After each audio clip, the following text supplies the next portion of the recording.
The airlock hissed behind me as I stepped onto the barren surface of Charon 7. The twin suns glinted off the jagged crystal cliffs, scattering refracted rainbows across the dusty ground. My mission had been straightforward: investigate the strange signals emanating from this remote sector of the galaxy, collect data, and return. But something in my gut told me that this would be far from routine. I tightened the straps on my exosuit and adjusted my visor. That's when I saw her. She was unlike any being I had ever encountered. Tall, with a lithe, ethereal frame that seemed almost translucent, she stood on a ridge overlooking the vast expanse. Her eyes glowed a soft violet, casting an eerie luminescence against her pale, silvery skin. She didn't move, didn't speak. Yet I felt, somehow, that she had been waiting for me. "Hello," I called cautiously. My voice cracked through the comlink, sounding tinny against the dead silence of the planet. She tilted her head, a gesture so human it made my heart skip. Then she vanished. I stumbled back, stunned. There was no record of a tunnel, no hidden alcove. One moment she had been there, the next nothing. I shook my head and checked the recorder strapped to my chest. The signal readings were off the charts, far beyond anything our science had ever cataloged. And then it hit me. This was no ordinary anomaly.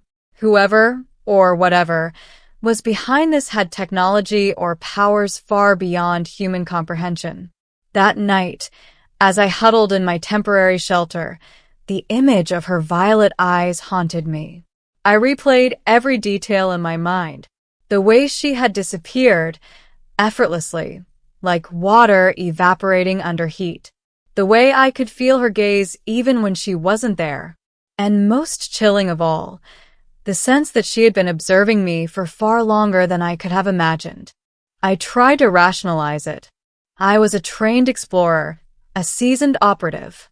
I had faced hostile environments, rogue AI, and extraterrestrial threats. Yet I couldn't shake the feeling that Charon 7 held a secret far more personal, far more dangerous than any I had encountered. The next morning, the crystal cliffs shimmered in the early light. As I surveyed the horizon, a soft hum resonated through the ground beneath my feet. It wasn't mechanical, it felt organic, alive. And then I saw her again, standing on a ledge, almost beckoning me forward. "Wait," I said, but the words fell flat. My comlink was dead. She was beyond the reach of human technology. I approached cautiously, each step reverberating against the crystalline surface. She didn't speak, but her gestures were deliberate. A sweep of her hand, and a hidden passageway materialized in the cliffside, as though the rocks themselves had yielded to her will. Inside, the tunnel was alive with colors that shifted and flowed like liquid light. My suit sensors couldn't even measure the energy here. I felt a twinge of fear, but curiosity pulled me forward. At the end of the tunnel, she waited. Her eyes bore into mine, and for the first time, she spoke, not in words, but in a form of telepathy.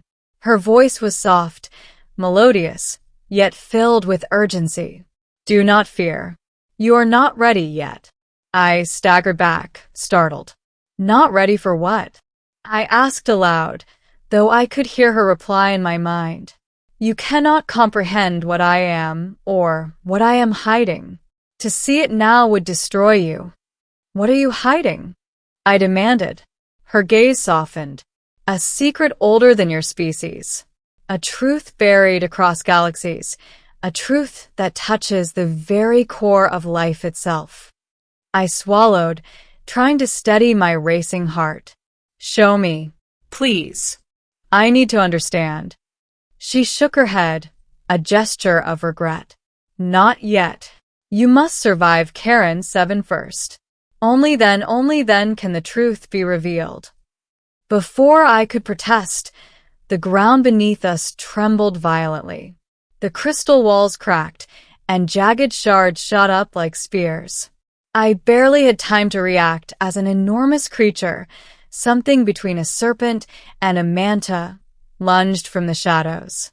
Its skin shimmered like mercury, and its eyes reflected every fear I had ever known. I fired my plasma rifle, but the blasts barely grazed it. She raised a hand, and a wave of energy emanated from her, freezing the creature midair. Its scream, an unearthly wail, echoed in my mind before it shattered into 1,000 shards of light. I fell to my knees, gasping. What are you? She knelt beside me. I am, like you, yet not. I was sent here to protect the balance of life across galaxies. But I am more than a guardian. I am a keeper of secrets, of truths that could unmake your world if revealed too soon. Days passed. She guided me through the planet, through storms of electric sand and forests of crystalline growths that seemed alive. Each night, she would share fragments of her knowledge, hints of civilizations destroyed, of technologies far beyond human science. Yet always, when I pressed for more, she would stop me. "You are curious," she said one evening as we watched the twin suns dip below the horizon. "Curiosity is both a gift and a curse. Be warned, some truths cannot be unlearned."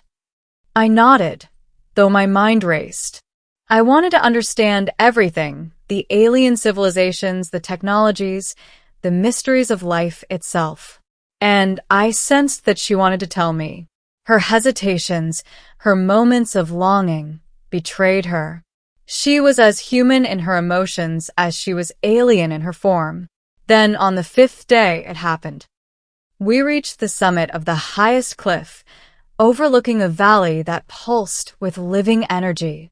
The air shimmered, and I felt it, an immense, raw power that resonated with the very fabric of my being. "This is the core," she said, her voice trembling slightly.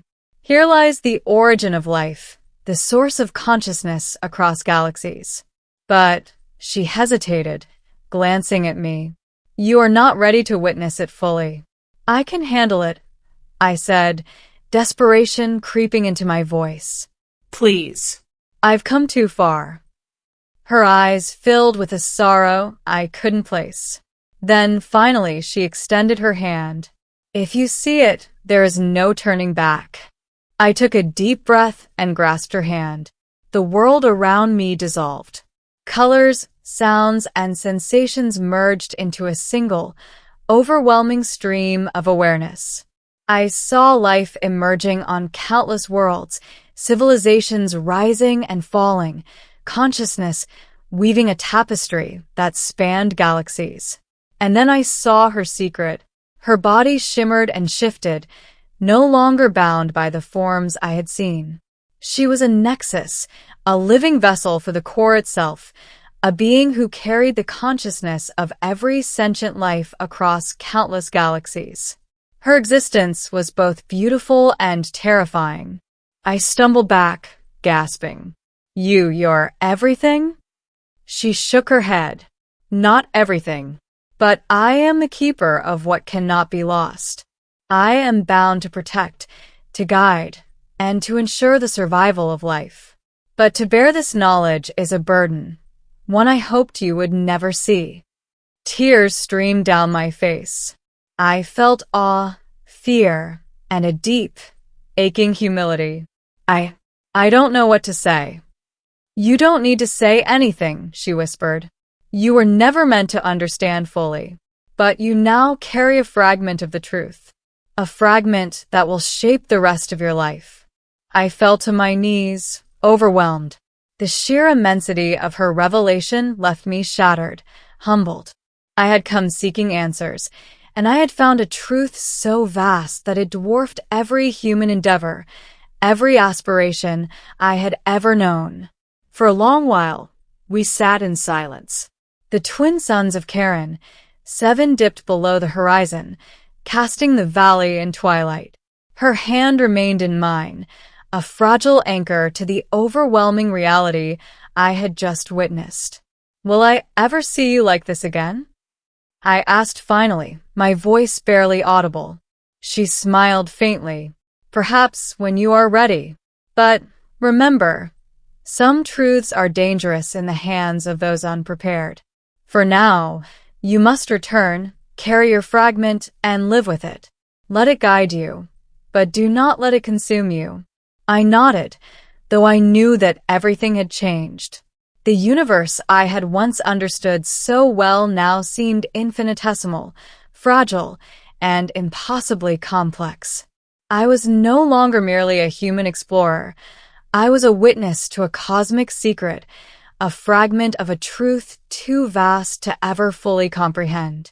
As I descended the cliffs and prepared to leave Karen, 7, I glanced back. She stood on the ridge, tall and luminous, a beacon of something both terrifying and magnificent. And then she vanished. I returned to my ship, my mind a storm of wonder and dread. The data I had collected could not begin to convey what I had witnessed. Even the recordings, the readings, the notes, none of them captured the immensity of her being. I knew one thing with certainty. The universe would never look the same again. And I, an ordinary human, once curious, now burdened with fragments of a cosmic secret, was forever changed. Years later, I would recount the story to others. They would dismiss it as fantasy, hallucination, or exaggeration. I never corrected them. How could I? Words could never carry the weight of what I had seen. And yet, late at night, when the twin suns of distant stars glinted against the void, I would remember her eyes, her hand, and the secret she had entrusted to me. I was not ready then. Perhaps I never would be. But the truth remained. And sometimes that was enough.